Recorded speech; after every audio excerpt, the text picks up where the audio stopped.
After watching the Diddy documentary produced by 50 Cent, many viewers were left asking a difficult question. Did it change how we understand Suge Knight's role in everything that followed, especially the long-standing allegations surrounding Tupac Shakur's death? For some, the answer was immediate. Absolutely. There's a moment in the documentary that hits hard. It speaks to how for years certain people seemed to get away with things hiding in plain sight, bragging in lyrics, making threats that sounded like music but felt like warnings. Lines that suggested violence, money, power spoken loudly yet never challenged. Nobody wanted to be the one to say something. Nobody wanted to pull the thread. But behind the bravado, there was something darker. According to those closest to the situation, what happened wasn't random. It wasn't chaos, it was a setup, a calculated plot. And for the people who lost family, friends, and brothers, that truth still cuts deep. This is where the story takes a major turn. According to 50 Cent and several insiders, the FBI wasn't just monitoring Sean Diddy Combs for recent allegations. They were allegedly circling him because of something far older and far more explosive, a trail of evidence that repeatedly leads back to the murders of Tupac Shakur and the notorious B.I.G. In this investigation, new revelations are emerging from people who were actually there. Not internet commentators, not distant observers, but insiders. Kirk Burroughs, a co-founder of Bad Boy Entertainment, Gene Deal, Diddy's former head of security, former lap detective Greg Kading, former artists, street figures, and even Tupac's own family, including his brother Mopreme and his cousin Jamala. People who lived this story, not theorized about it. Tupac and Biggie were once friends, both rising stars, both reshaping hip-hop forever. And yet they were killed at the height of their fame, just 6 months apart. For decades, their deaths became mythology. Documentaries were made, books were written, theories multiplied, but accountability never arrived. Until now. According to those now speaking out, Tupac's death was not accidental, spontaneous, or inevitable. It was engineered. And according to Kirk Burroughs, Diddy was directly responsible for orchestrating the events that led to Tupac's murder. For years, no one was charged. The case went cold. But in 2023, the first domino finally fell when Dwayne "Keefe D. Davis was indicted for Tupac's murder. Former lapped detective Greg Kading delivers one of the most chilling lines in the documentary. At this point, it's really Keefe D. and Puffy Combs who are the last men standing. During recorded interviews with investigators, Keefe D. made explosive claims. He alleged that roughly a year before Tupac was killed, Diddy stood in a room full of Crips and openly said he wanted Tupac and Suge Knight dead. According to Keefe D., Diddy didn't just express anger, he offered money. $1 million allegedly to make it happen. Keefe D. described multiple conversations, 3 separate occasions where this topic came up. One of the most specific moments allegedly took place at Greenblatt's Deli on Sunset Boulevard. According to Keefe D., tensions had spiraled out of control. Diddy was afraid. He believed Tupac had crossed a line, openly threatening violence in his music and interviews. And he wanted the situation handled. Keefe D. claims Diddy told him, "I just need you to take care of this." And Keefe D's response, "That's what we do." According to him, an agreement was made. The amount discussed was allegedly $1 million. Whether exaggerated or literal, Keefe D. maintains that the intent was real and that he understood exactly what Diddy wanted. Later, all of them ended up in Las Vegas. That's where everything converged. Keefe D. has consistently claimed that both Tupac and Suge Knight were targets. Tupac, he said, put himself on the list because of his actions, his words, and what happened at the MGM Grand. This claim isn't new. What's disturbing is how closely it aligns with information investigators had years earlier. The story doesn't stop there. Keefe D. also spoke about a gun hidden in a car, allegedly connected to Eric Von Martin, a man described as a powerful figure with close ties to Diddy. Tupac's brother has publicly stated that if Von Martin handed Keefe D. the weapon, then both Von Martin and Diddy should have been thoroughly investigated. When asked how it felt knowing someone he had met was allegedly involved in providing the weapon used to kill his brother, the response was raw and painful. "It was a setup, a plot against my brother. I feel messed up about it." And yet, despite the gravity of these claims, many of these connections were never properly addressed. That's where Kirk Burroughs' journals become critical.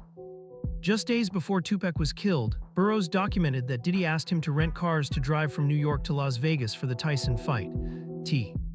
Had requests stood out, flying would have been faster and easier, but Burroughs followed instructions and logged everything: dates, costs, routes. Those handwritten notes now appear in the documentary and are reportedly part of what the FBI is examining. Then there's Gene Deal. Gene Deal has explained that serious security warnings were ignored, budgets were tightly controlled. Biggie's security coverage ended abruptly when a new budget was never approved. On the night Biggie was killed, he was out without proper protection, in a hostile environment, surrounded by known enemies. Minutes after leaving a party at a red light, a car pulled up beside him. Shots were fired. Biggie was hit multiple times and later pronounced dead. He was only 24 years old. After his death, disturbing patterns followed. Reports surfaced that Biggie was planning to leave Bad Boy Records. Legal battles over his publishing began. Instead of Biggie being honored, Diddy appeared on magazine covers. Just 2 months later, I'll Be Missing You was released, a global hit. Diddy's debut album went multi-platinum. Years later, Diddy admitted that Biggie's death increased his fame. That admission alone raised questions. Over time, more stories emerged. People close to Diddy became ill, disappeared, or died. Lawsuits were filed, allegations surfaced, then stories vanished. Now Gene Deal says the upcoming Keefe D trial could change everything, especially because of the defense strategy. Keefe D's defense is simple: Tupac's murder traces back to Puff. There is no physical evidence showing Keefe D pulled the trigger. What exists are statements, informants, and repeated confessions over decades. That's why his lawyers pushed for a bench trial instead of a jury. A judge looks for hard proof, not emotional persuasion. And that raises the final, unavoidable questions. Where is the money? Who paid it? Who wrote the check? When did it move and through whom? Investigators already know that in 1997, an informant told authorities the same story Keefe D would later repeat. That Puffy hired the Southside Crips, that the MGM beating was connected, and that the plan was accelerated in Las Vegas. Even fewer people know that after Tupac was shot and the white Cadillac fled, someone from death row chased it. A second shooting occurred. Police records confirm a bullet strike on that vehicle. These are not rumors, these are documents. And as more pieces come together, one thing becomes clear. This story was never just about rivalry. It was about power, protection, and silence. And now, after decades of unanswered questions, that silence is finally cracking. Looking back, even some involved admit that what happened with Von Zip may have ironically been the best outcome for Diddy. Keefe D explained that when Von Zip ended up keeping the money, it likely saved Diddy's life. Diddy wasn't directly involved, otherwise this could have been a straight-up murder-for-hire situation. But Von Zip, acting on his own, took the money, and the FBI later confirmed it. According to Keefe D, Von Zip was a dirty player. Everyone could cross you, even lawyers and friends, but you'd be the last to know. Gene Deal, Diddy's former head of security, says the only way this case could come together is if someone testified. I heard it, I saw it, I know where the money came from. That's easier said than done. Keefe D has told different versions of his story over the years, and each change means prosecutors have to evaluate which version is credible. Gene points out that if investigators could show a clear trail from Diddy through intermediaries to Keefe D, and have those involved confirm it, the narrative could shift completely. Meanwhile, tensions between Tupac and Diddy were well known. Gene and Tupac's cousin, Jamala Lassine, confirmed that the two were not on good terms. Jamala recalls one chaotic night in Las Vegas. We arrived for the Tyson fight thinking it's going to be lit, but Tupac flipped. He told me and Kadada to stay in the room. I felt rebellious, but Tupac was protective. Later, I learned he'd knocked out Orlando Anderson, the Crip leader. He changed shirts, went looking for the outlaws, but kept us safe. I even ran into Suge Knight in the elevator. He put a finger to his lips, signaling silence. Tupac was trying to protect us without words. That night, Tupac was full of adrenaline, intense but protective. Kadada, his fiancée, remained calm, grounding him amid the chaos. Jamala confirmed that Tupac had plans for a future beyond death row, marriage, family, business life he wanted out. In the kitchen, Tupac went on the phone, screaming at someone from death row. His head was sweating, veins popping. He was at a level 10 of rage. Those around him feared the worst. Raised in New York, they didn't fully understand the West Coast gang culture, and the danger felt real. Tupac's anger wasn't random. He may have been planning to leave death row and establish a rival label to Bad Boy. These aren't claims from opportunists. They come from people who were there. Some of the most damning arguments against Diddy come from Freddie Pete, a former artist.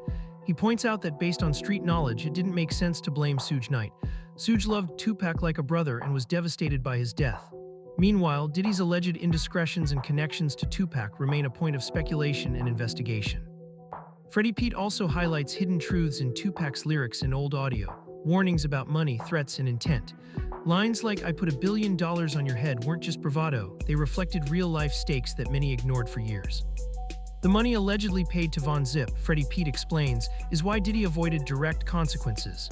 Von Zip keeping the money may have prevented deadly repercussions.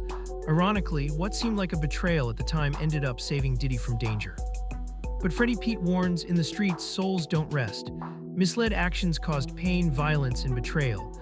Some moved on with business, but others waited, knowing karma or justice could eventually come knocking. Now, with Keefe D's trial approaching in August, the world is watching closer than ever. Eyes are on the courtroom and the stakes have never been higher. Will the truth finally come to light?